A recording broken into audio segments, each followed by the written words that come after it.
Hyderabad metro రైళ్లలో రద్దీ పెరిగింది. వరుస సెలవులు సహా ఎన్నికల కోసం సొంతూళ్లకు వెళ్లిన వారు తిరిగి హైదరాబాద్ చేరుకోవడంతో రద్దీ పెరిగింది. ఎల్బీ నగర్, మియాపూర్ మార్గంలో ప్రయాణికులతో మెట్రోలు కిక్కిరిసిపోయాయి. దానికి తోడు ఆఫీసులకు వెళ్లే వారు కూడా తోడవడంతో స్టేషన్లలో మరింత రద్దీ నెలకొంది. సాధారణంగా 6 గంటలకు మొదలయ్యే మెట్రో సేవలు ప్రయాణికుల రద్దీ దృష్ట్యా హెచ్ఎంఆర్ఎల్ అరగంట ముందుగానే ప్రారంభించింది.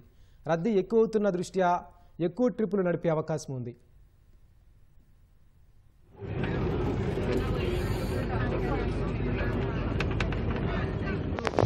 వైపున తెరుచుకుంటాయి.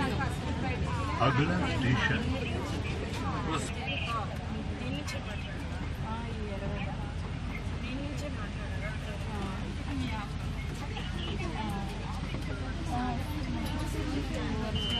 LIC MG bus station.